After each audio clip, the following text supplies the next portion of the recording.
Hello, folks. Welcome to episode 23 of GingerLion's Agrarian Skies modded Minecraft Let's Play.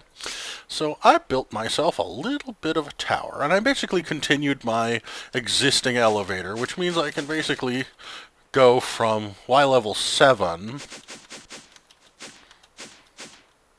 up here to level 126, all in one series of jumps. The reason I did that is this. I'm also a little nervous on this platform, just that everyone understands why I'm moving just a little bit slow. The reason I did that is this.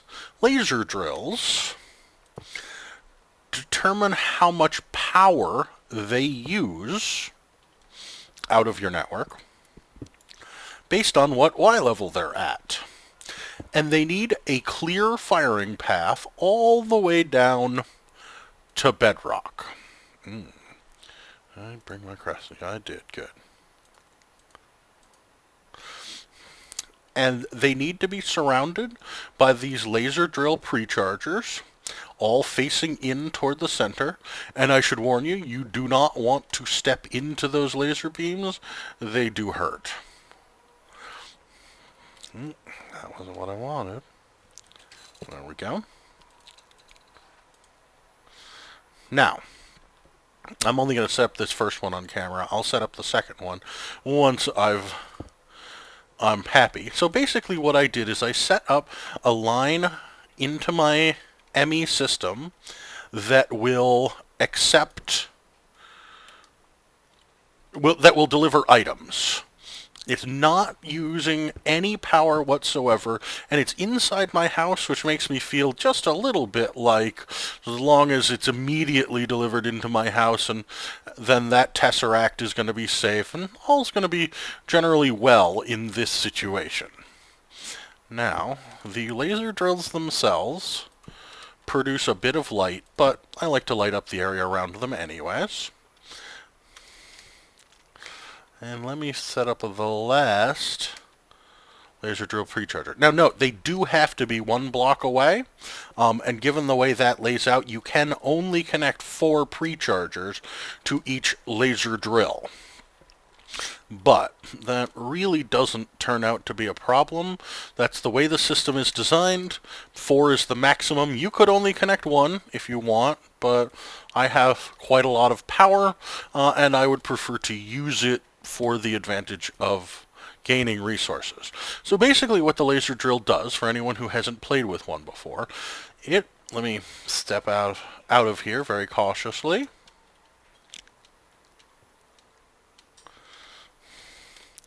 It fires a laser straight down into the void.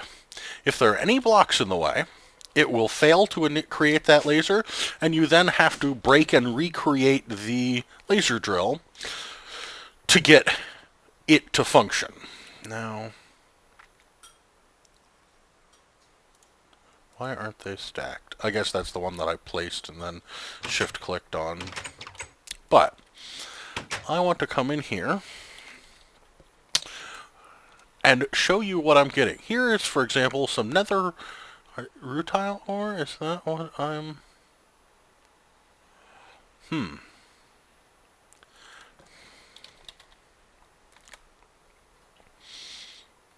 Not sure if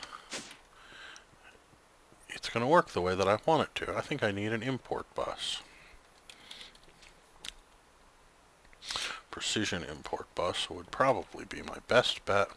I thought it might push out from the Tesseract into an interface, but that will ensure that it pulls all the items out.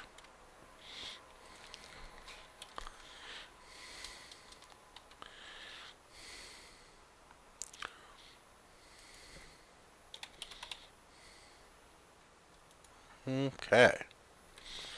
Well, it appears that this isn't working yet. So, let me spend just a couple of minutes off camera, and I'm going to troubleshoot why this isn't working, and I'll be right back. So, I figured out the problem. The root cause of the problem was I hadn't set this to send items, so it wasn't working. I also wanted to kind of show you how the drill works and what its processing rate is.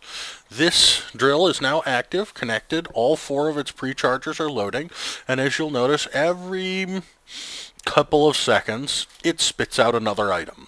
It basically randomly picks ore from anything that's counted as ore, whether they be the lead ores. You notice here I have another diamond ore in my hands. So, I'm going to go ahead and slap down a tesseract here, set it on drills, and make sure that it's sending items. There. Now both of those should be configured and working. And if I go downstairs, let me do that one more time now that I'm 100% sure I've got this straightened out. Now I could be sending energy via tesseract. I'm not 100% sure what the maximum transmission rate of a tesseract is right now, but it used to be limited, and I had the cable. I generally prefer that, so it means all I have to do is go and break one conduit connection, and suddenly I have... Actually, I'm going to go downstairs to do this. Suddenly I'm able to disconnect that system up there. Ooh, I have need of more storage. So, let me go here. Nope, not there. Looking for a place where I don't have a crafting terminal, which I know sounds weird. I know where I can go.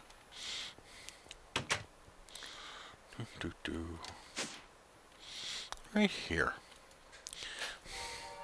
The reason I wanted to do this was so that you can see how it's stacking up ores of sort of almost random types. It's just pulling them out of the void. It's still not receiving them, is it? Let me go put this interface back in, which I thought would work. Thought this was the solution.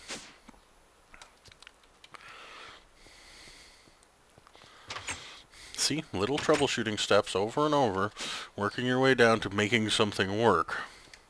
Pull this out, put the interface in place, make sure you are set to receive items. Bingo.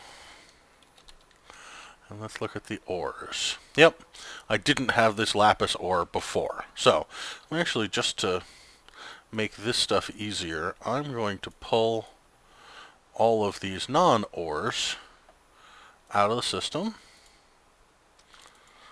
They're taking up storage space unnecessarily anyway.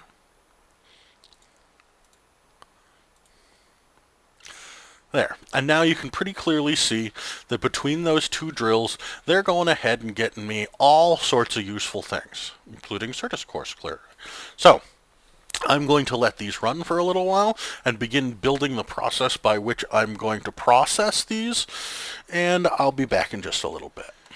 Okay, folks, I managed to handle all of the ores that are coming in with one exception, which is cinnabar. Cinnabar ore can be handled in a number of ways. I could just smelt it for quicksilver, but at the moment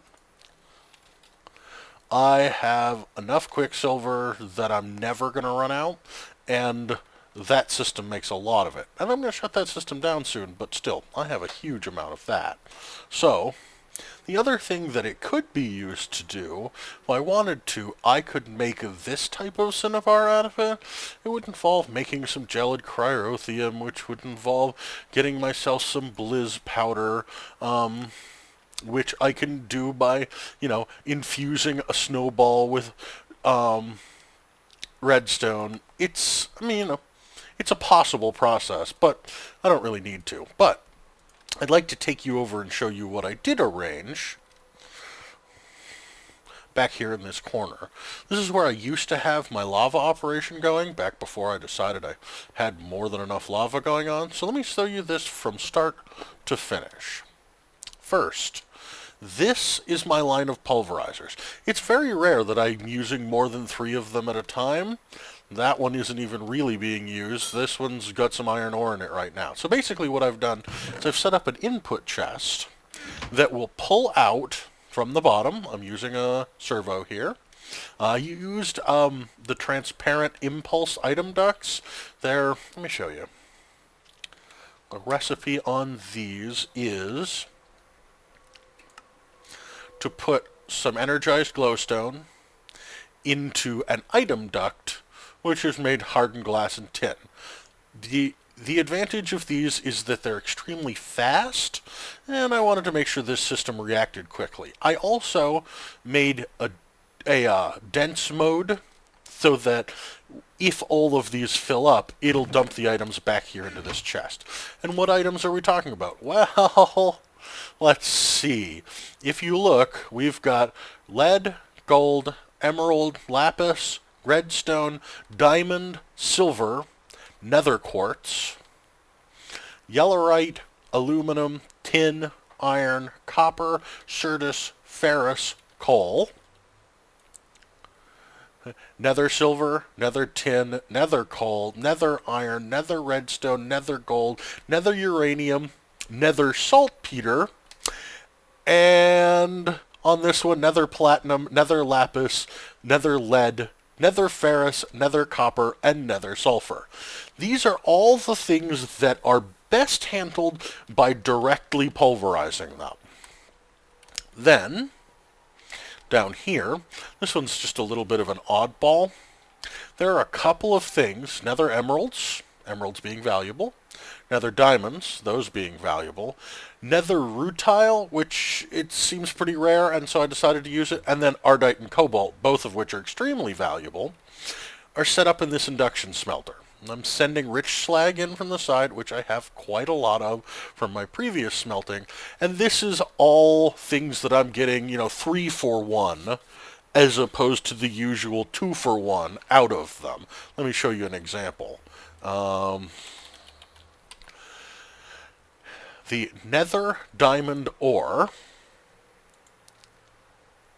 come on, if I pulverize it, I get 4 diamonds out of it. If I take it here to the induction smelter with rich slag, I get 3 diamond ore blocks out of it, each of which I toss back in the pulverizer for 2 more. So I end up getting 6 diamonds out of that block, whereas if I just had, if I'd taken it and tossed it in the pulverizer, I would have got 4. Those extra 2 diamonds seem valuable to me. And similarly with cobalt, ardite, emerald, and rutile's, like I said, it's a bit of a weird outlier. This system here, one of the things that I get, not commonly, but I get it, is apatite ore. And unfortunately, apatite ore has no use.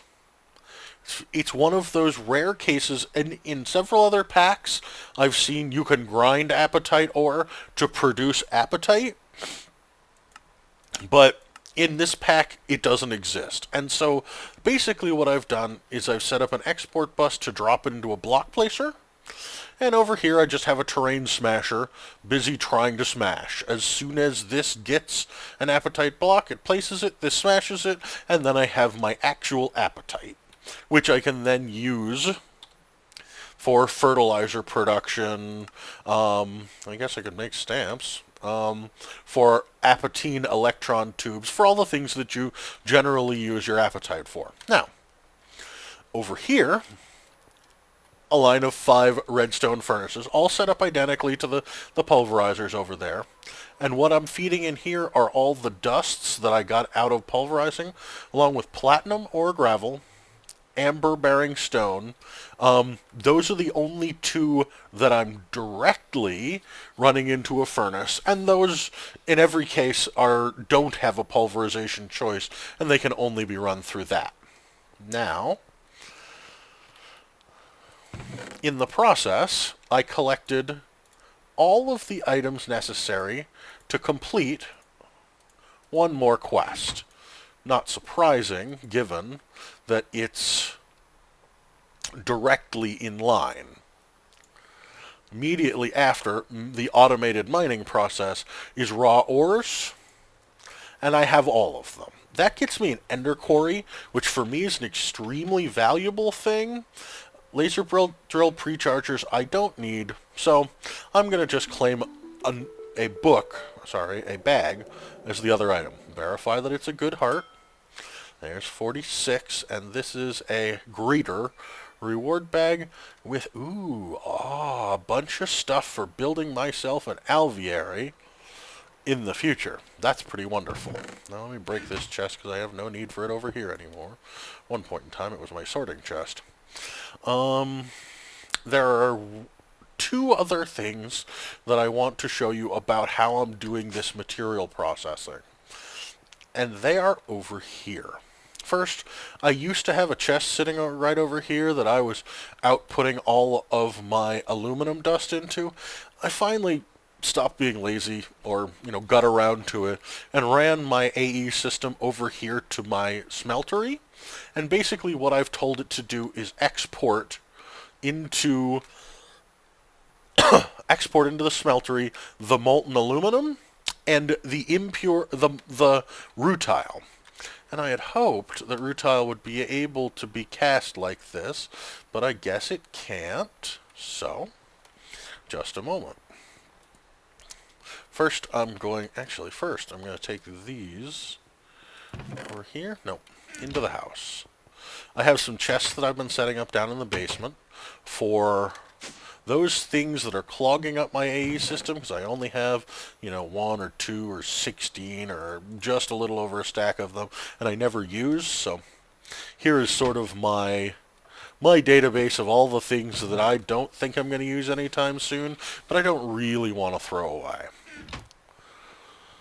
Now, I would like a casting table.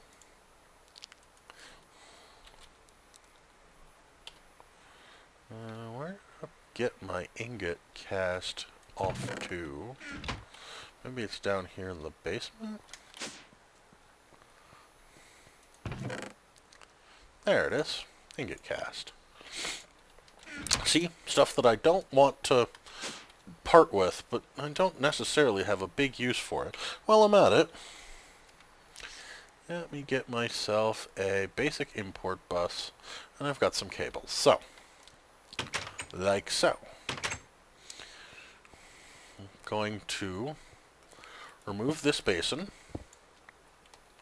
I'm actually going to shut that off for a moment so that it doesn't jump ahead of me. Let's see, if I do that, that means I'll be able to connect to that cable. Cable.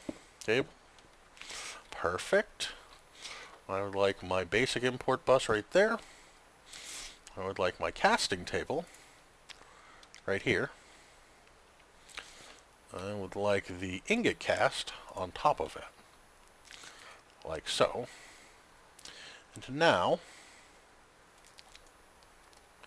perfect. So, basically what I have set up here, it turns out I thought you might be able to cast impure titanium into blocks. It looks like there is no option to do that. I can only cast it into ingots. So, it's going to take a lot longer because it's, got to do ingots instead. But for the moment, I'm going to drain off the aluminum. The titanium that's in here will do its thing. So, I've automated this process of producing aluminum and titanium to use up my rutile. Now, it's only impure titanium, and I'm going to spend a little bit of time trying to figure out how to turn that into pure titanium, though at the moment I have absolutely no idea what I'm going to do with titanium. But I think it would be nice to have. So, I'm going to set myself that little quest while I make sure this whole system is working like it's supposed to. Oh, hey, looks like the sewage quest is done. Let me go ahead and remove this and disable that. And that way I get to keep the rest of my sewage. Not that I know exactly what I'm going to do with it, but good to know that that's done. Let's see. Keep that. That's a good drum filling procedure. And let's just see what I got from that quest before I begin my efforts on learning about titanium. So, book. Oh, by the way, this opened. Oh, wow. I can make all of these very quickly. I think I'm actually going to make these as well while I'm working on my titanium thing. Maybe I won't be able to do all of these. Well, we'll see. I may shut down my smeltery long enough to make some aluminum, brass, and alumite, or maybe I'll figure out some way to make them other than... see if there's a way to make them other than this. So anyway, let's go look at my quest reward. That was in Go With The Flow. Smelly stuff. Spawn cow, full heart, reward bag. Let's claim it.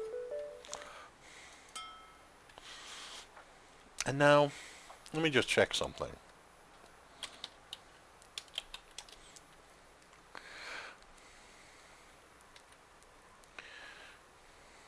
$92, $92. There have been a couple of circumstances where what's actually in the egg is not what it says on the tin, though there's been at least one circumstance where I've been unwilling to check that, which was the Ender Dragon. I don't want to accidentally spawn an Ender Dragon just because I think Jaded Cat's got a sense of humor that's tricky, which I think she actually really does. But let's toss these things in here. I don't need them right now. Get rid of this servo. These blocks. And find out what's in this epic reward bag. Shimmerleaf and Cinder Pearl. That is a nice thing. Not a thing that I needed badly by any means, given that I have silverleaf trees growing out here. I can always just chop one down and grow a new one. Oh, I've been collecting these statues, and so I finally decided to place them out here. I thought it would be neat to have, each one of the statues that I have placed out along a railing somewhere so that I can admire them, or, brag, or whatever it is that you're going to consider that. Let's see. I was wondering where that stuff had gone to. I guess I left it in this chest. Okay, so I'm going to get to work on titanium and all those other blocks, and I'll be back in just a little bit. Well, for those of you who know mariculture, you may have some idea what it was that I just went through. For the rest of you, well, by saying that I was just going to nip off and figure out how to make titanium for you guys, or for myself, or for whatever, I was pitting myself a little bit of a challenge. So let me walk you through what I learned in the process of learning how to make titanium from mariculture. The first thing that I learned was that I needed to make I think they're called scorched bricks? Nope. There they are. Burnt brick. To do that, I needed to toss bricks in a vat filled with lava. So that's what this is set up to do. It exports lava, it exports bricks, and it imports burnt bricks. Then I need to use the burnt bricks to make these crucible furnaces. They're made from burnt brick, a mariculture fluid tank, which is easy, a brick construction block, which is literally 4 of these in a square, and these heating components, which are made out of silicon carbide, which I'd never heard of before, which is basically made out of clay and sand and coal in that shape. So I went ahead and made these.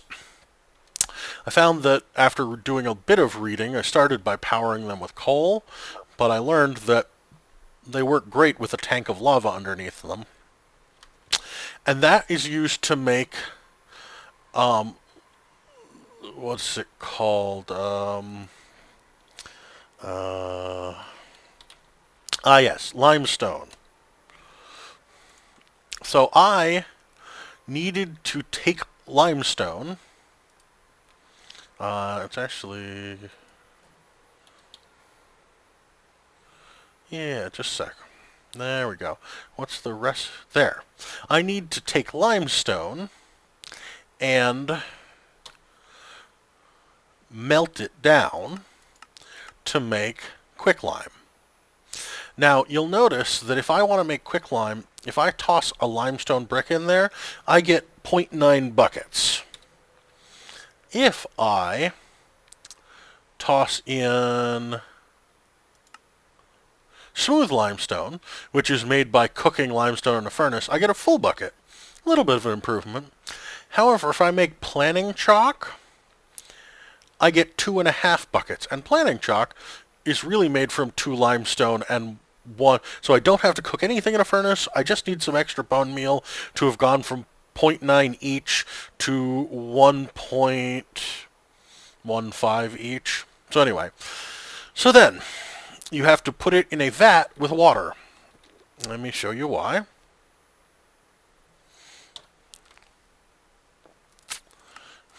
This was a complicated process, in case you can't tell. If you take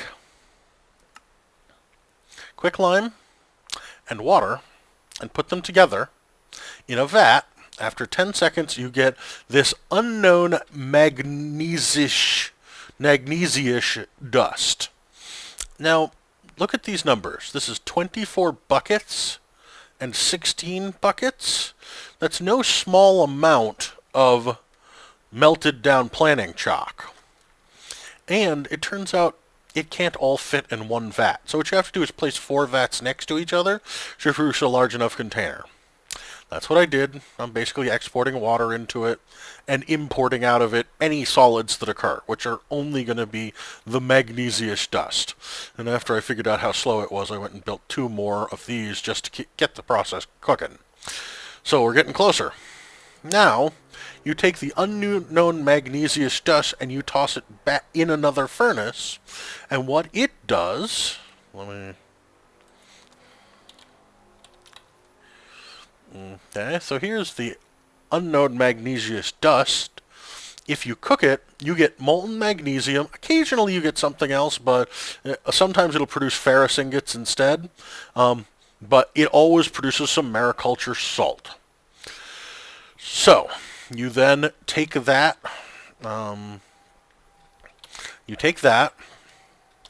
and while you could theoretically combine these in a vat, I couldn't figure out how to melt titanium the way I wanted to. So, the easiest answer is molten magnesium into an ingot cast. Since I already have Tinker's Construct and I know how to make an ingot cast, that was easy, and I'm just pulling the ingot cast out. Now, I'd like to point something out to you guys. If you try to import off the side of this and you don't put any sort of filter in, it's just going to yank the magnesious dust out as soon as it gets put in. This is pretty indiscriminate about what it allows to go where. Interestingly enough, if you export charcoal, which is what I started when I first tried to run the first one, it will fill up here, and then fill up here, and then fill up here. It is indiscriminate about where it puts the charcoal. Luckily, the magnesious dust or the planning chalk, it's kind of picky about where it puts that. It'll only accept it in the top 2 places. So anyway, now, so I'm pulling the salt off from here. I'm continuously feeding in any magnesious dust I get, and then I'm pulling ingots off of it. So, what that produces for me is, right over here,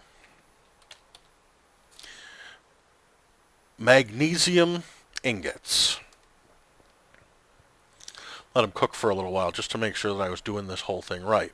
So, if you toss the impure titanium in here, you get, as you see, impure molten titanium.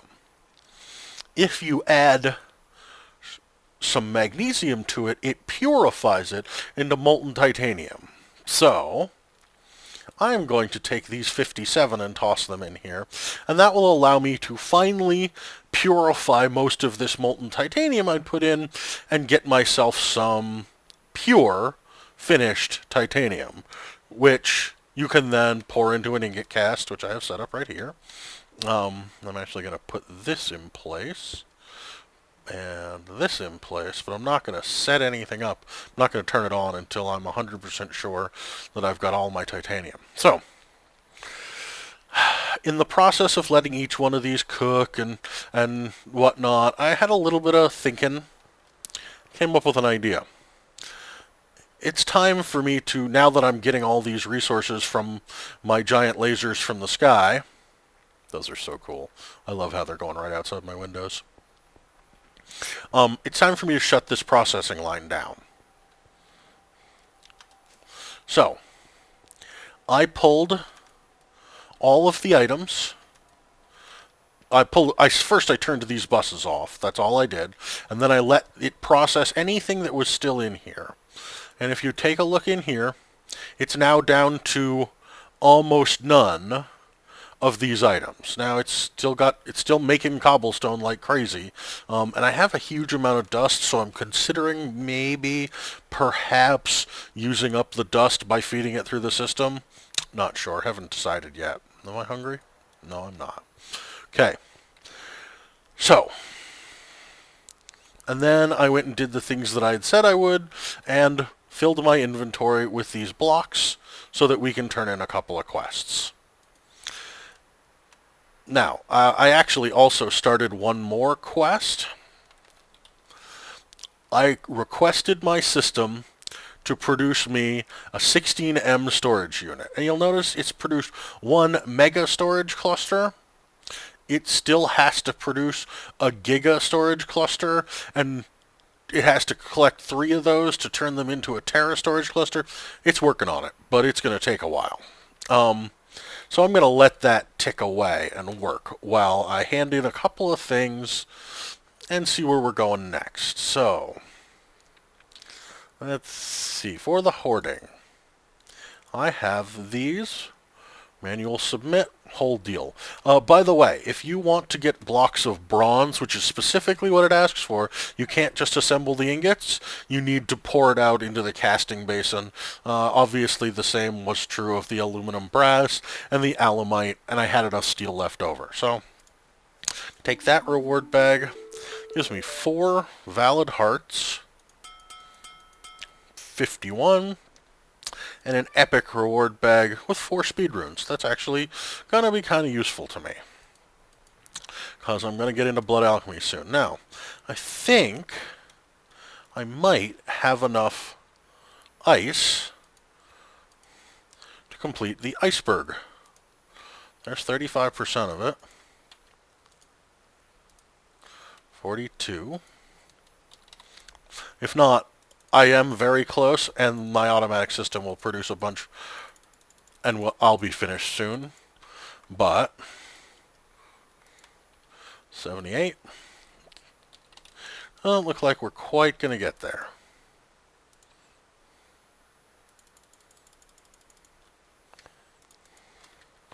Let's see how close we get. 88%. Close. Not done yet. Let's see, what other quests did I feel like... Oh, I did digital storage. It was simply a matter of making these items, many of which I've made before. The reward for that is a full heart and a yellow heart canister. That pleases me quite a lot. And a greater reward bag. So let's see what's in that greater reward bag. A couple more good bees. Good. Where am I storing my bees? They're in the basement, aren't they? Yep. So why don't I take the rest of these bees to them?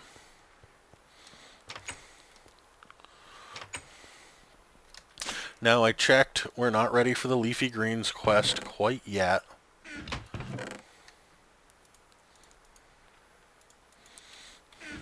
However, let's just go back and look. Got all that done. That's completed. I'm working on a couple of these things. Let's see. Oh yes, I wanted to check the go with the flow quests, and I wanted to find what the fluid protein number was. That looks like 1,600 buckets of liquid meat. And if I come up here, I only have 92 buckets of liquid meat. So that's going to take a lot longer. That's sad. I already did the milk. All of this is good. Let's see. So, I think that's everything that I'm going to easily be able to complete for right now. And I have finished all of the work involved in processing all of the ores produced by my new system. So I'm going to go do the work necessary to, well, I got to decide how I'm going to create my new system. So give me just a couple minutes and I'll figure that out. Well, folks, as you can see, on this quest I ran out of redstone. That was not the thing I expected to run out of, but I guess it does get used up and is a rare resource. So I'm going to have to cancel that particular construction job and focus on what I'm going to do next. So give me just a couple minutes. Okay, folks, so first thing I'm going to do is do a little bit of quest hand-in, since I have some things immediately available that I can hand in. First, I'm going to do the mob essence quest, and that's going to involve filling this drum somewhat, at least, with mob essence. So I'm just going to set this for export. There we go. Grab some fluid duct. Grab the servo.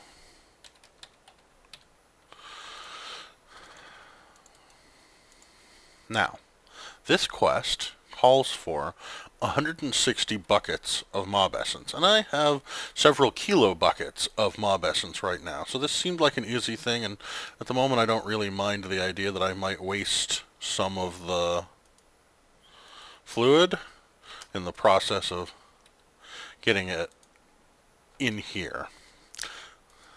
I guess I could try to be more precise about it, but right now I have so much mob essence, and I'm not using any yet, I will soon, that this seems to make perfect sense.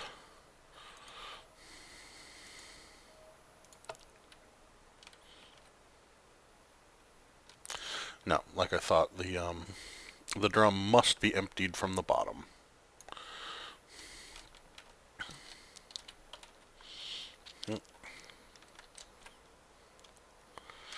So, what am I going to do after I do this? Well, there's one more quest that I can hand in right now, and I'm going to do that.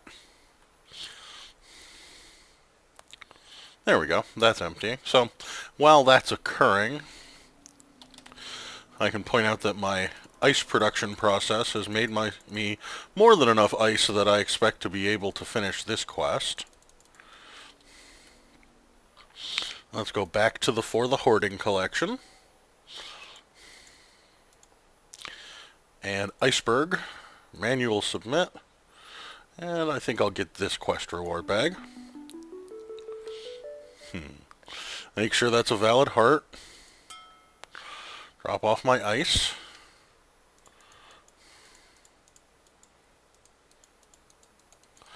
All done. Probably not going to need this bucket of mob essence. And let's see what I got out of my epic quest reward bag. A book of repair 1. Not bad. I'll take that and add it to my inside collection of all the various things that don't need to be in my AA system. When I get myself a disenchanter, I will rip the enchantments off of all of these wonderful enchanted things, and then I will discard them.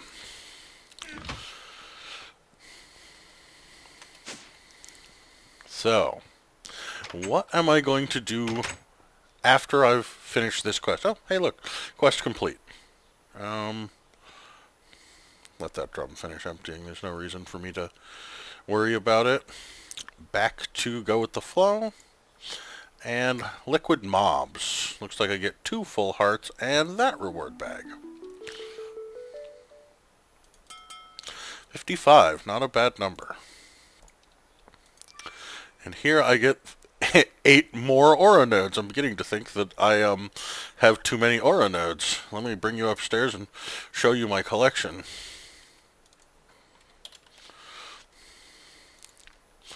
I'm going to take some glass up.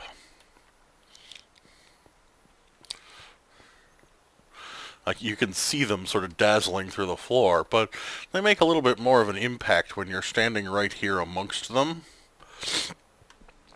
There's a lot of these, and I like it. I think it's a great thing.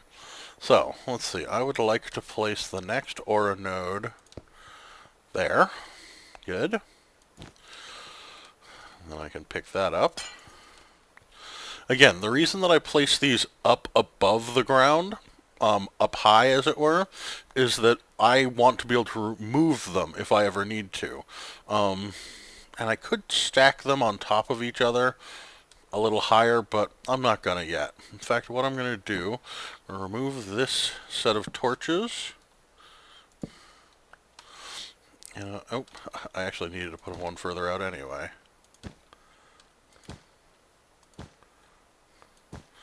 Two more, huh? Where do I've now extended one row this way, above my originals. Ooh, that's a interesting looking node. It's kind of pretty. Probably unstable or something like that. That one's huge. I like that. So I'm just going to continue this direction. And now I can put my torches back. Whoa. I'm a little worried, folks. Just a moment. Let me check on this.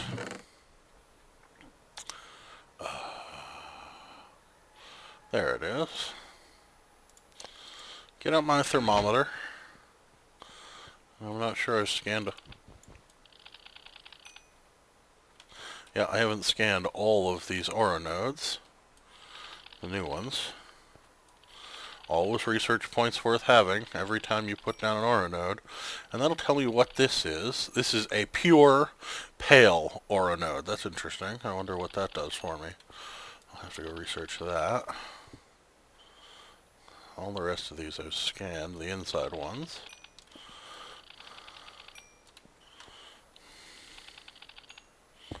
But that node over there is eating my ground. I don't like that.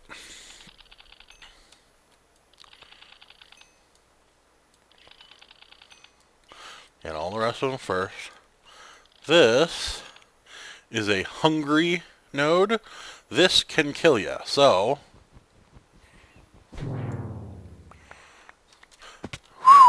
see? Made big holes down through a large portion of my base. Hungry nodes are scary. However, I have the advantage now of having a little bit more of this ethereal essence, which I need from time to time for crafting. So, you know, you win some, you lose some. Let me grab a collection of blocks. I'm actually going to do this off camera, grab a collection of blocks and patch my floor up. And then I'm going to make myself yet another little area. Let's see, where would I like that to be? Because it's time for me to get into blood magic. And blood magic requires, well, it requires a bit of space. Maybe quite a bit of space even. I think I'm going to extend out this direction off of this grass platform. Yeah, I'm going to head out that way. Build myself a little bit of a platform. And I'll be back in just a little bit once I've got that set up.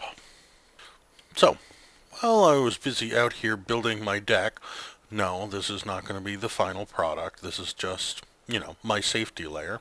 I came to a realization. I do still need to work on the liquid meat quest. But there's another quest that I really need to work on. The fungus quest. And there's a way for me to do that. I wish I'd brought some building material that was better than obsidian for this purpose. Well, now I'm going to have to walk on a fence. But I have... I guess I'm going to have to break a fence. I have in my inventory, in my AE system, now it's in my inventory, a, nope, well, that's no good. Let's see if I can do this right. I had... Am I on top of that fence? Not really. Well, that was disappointing. Okay, so anyway, I had these ancient spores. And if you take ancient spores and you use them on a cow, what you get is a mushroom. And when you milk a mushroom, which you can do with that rancher right there, what you get is mushroom soup. And once I have mushroom soup, then I can finish that quest, which would be really nice. You know what? Here's an easy solution. Give me that note block. And it fell in there.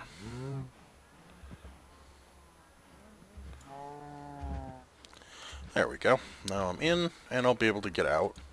Hopefully none of the mushrooms will get out. So, basically what I decided to do is turn all of my breeding cows in here into mushrooms, hoping that that will mean that I get baby mushrooms over there, which would be kind of neat.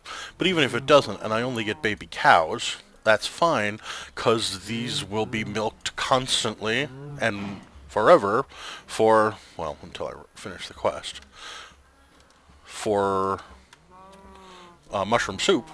And then the mushroom soup quest will be done. And I'll have continued to get meat while it was happening. Which works for me, makes me happy. Come on. There we are. So, figured I'd let you guys know about that as the idea came to me. And now I can come over here. And reconnect my rancher. And it begins ticking up, producing mushroom soup. Exactly what I wanted. Okay. So, now, I'm going to grab my builder's wand and my torches. And I'm going to go back to finishing this area off. So, I'll be back once I've got this entire area squared off and nice and neat, and we'll start talking about how I want to lay out my building. Well, folks, I've sort of decided on the placement of my blood altar. So, I want to explain to you the reasoning and explain the mod a bit in the process. So, one of the things that you can do in the process of collecting blood for your blood magic is you can sacrifice other things, whether those be cows, pigs, whether those be villagers, whether those be monsters. Now, I've been told that there are some negative consequences, namely that villagers get very mad at you if you sacrifice villagers, and while I don't have any specific, there are no villages on this map, I don't really have to worry about villagers being mad.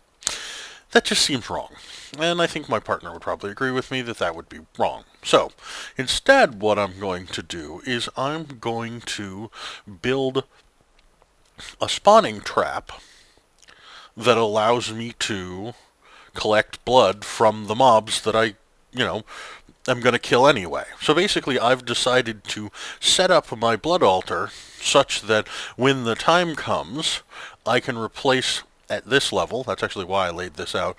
This is where I'll run my enemy cabling to collect items. This is the level at which I will place the cursed earth out here to make the actual trap.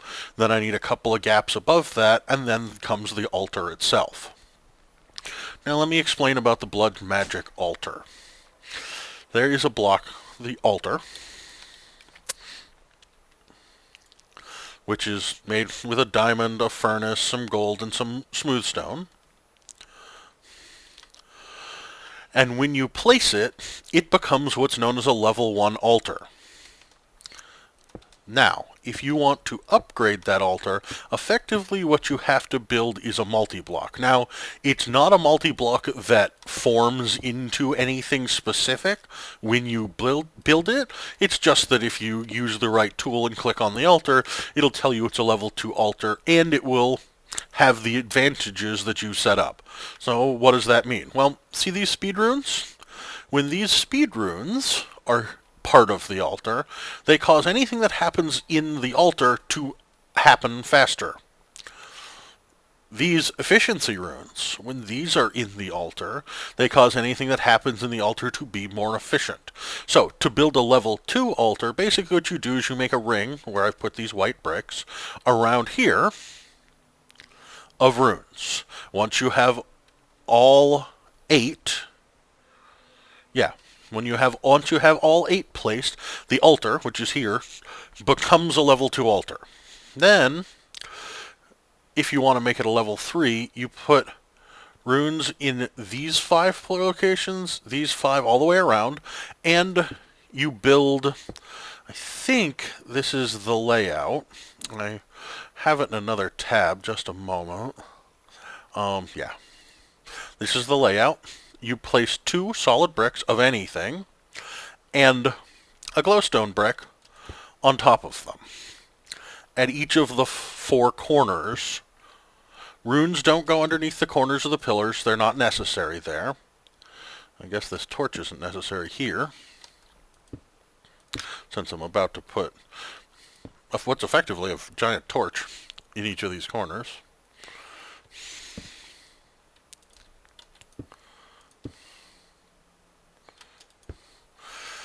So now, once I replace this strip and this strip with and this strip and the one in front with runes, then I will end up with a tier 3 altar. Now, obviously, the next thing that we want to do is to upgrade it to a tier 4. You can go up to a maximum of tier 5, and I'm actually going to build this under the assumption that at some point in the future I will be capable of producing a tier 5 altar. So, the rule for, this is 3, the rule for 4 is down 1 and out 1, which means this ring is the layout for a tier 4 altar. As you see, it is down 1 and out 1 from the existing altar. And then on the corners, again, we build a pillar. And this time we put on top of it a brick that I can't make yet. It's made from blood in the altar itself. Once the altar is up above level, I think it's once it's up to level 3, then you can make the blood brick that you need to make a level 4 altar. So, I think that's how it works. Now, understand, I have not played this mod before. I have watched maybe 5 hours of other people's, videos on how to do blood magic, so I think I know what I'm doing, but we shall see. So let me just finish placing these bricks in, and then I will discuss the layout for the tier 5 altar. Now, these bricks here are not necessary. I'm putting them in purely for cosmetic purposes. You could theoretically build your altar as a series of spaced rings in space, but it's kind of easier to walk up to your altar if there are, blocks. And then, the rule for a tier 5 altar is down 1 and out 2. So let's see, that's 1... I can't even see it. So that's down 1, that's out 1. So this is out 1.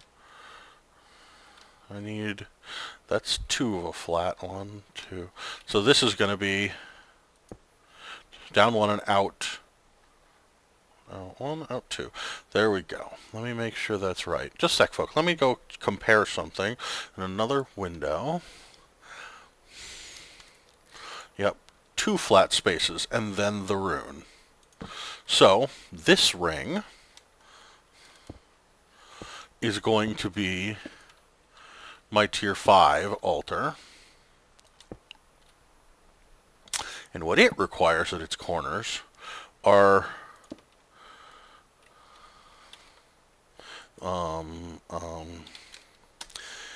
beacons. To make a beacon, you have to have killed the wither. I need to make 4 beacons to make this a level 5 altar. Let me get all this placed so that I can see it.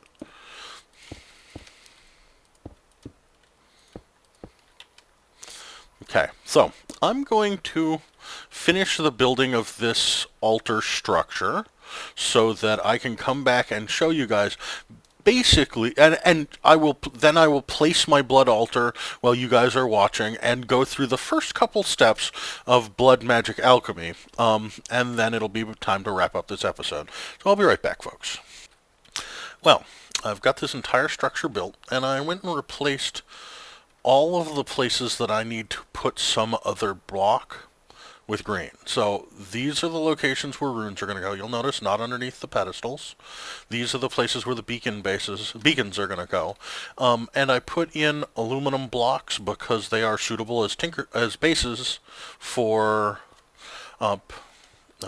beacons to produce special beacon powers. You know that vanilla Minecraft stuff. And it makes sense. And I can't put another rune here or here anyway, so might as well set up the beacons for their capabilities.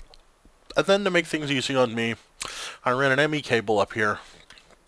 I'm going to have to pretty it up some, but gave myself an ME crafting terminal where I can make the things that I need and store the things that I need and that sort of thing. So, the first thing that I need is the actual altar to get this whole beastie started. And there it is. Now, I'll place the altar down, and by default, you can't get any information out of it. You can't do much with it. What you can do is stand next to it and use the sacrificial orb, which is shaped like this. It used to be a knife, but apparently there were complaints from those who, have had to deal with suicide issues before or whatnot, and it's been changed to an orb. I kind of approve. And basically, you stand next to the altar, and you right-click, and it takes some of your hearts away, and begins to fill the altar with blood. And as you can see, the altar is slowly filling up with blood, and every time I click, I lose a heart. So, that's as far as I need to go for this first recipe, which I happen to know. It's also, for those who haven't played with it before, if you go into the bloody power, once you make the recipe, your next task is a consume task, or you need to make a weak blood orb. To make a weak blood orb, you'll need, let's see, throw a diamond in the center to create a weak blood orb. I need 10 hearts worth of essence, and I already put in considerably more than that. So let's go ahead and place this diamond in, and it will process. Now, as long as there are red circles coming out of this, everything's just fine. If those circles turn white, it means that I have run out of blood in the altar to run this spell, and in that circumstance, it begins decreasing. It begins undoing the construction process. That's why I made sure that I had more than enough blood in here before I started it. Now, it's not going to be too long that I'm going to have to keep doing this, but it is going to be just a little while. Come on. It does take a while to process. This is the slowest that this altar is ever going to be. But that's just fine, because obviously I need to recover my health while this whole thing is going on. And there we are. There is a weak blood orb, which is the most basic item, and I'm going to hurt myself one more time. Well, no, I'm not, because I need to turn this in. I've created it, and now I need to submit it, and they're going to give me a blood orb. So, I'm going to do a manual submit, claim my reward, eat this heart. Now, let's do one thing before we open our greater bag. To make the blood orb mine, I have to right-click once. It uses up one heart, and now it is owned by me, and it stores any essence that for example, if I toss it in this altar and right-click a couple more times, it will store some of that essence for me, which I can use for later purposes. Now, let's open our reward bag. We got a whole new collection of spawn things, including a village. Well, that looks like... I'm not sure how many of these are valid and how many are not. So, for the moment, I'm going to put these off to the side. I don't have a distinct need for them. I could make a villager spawner.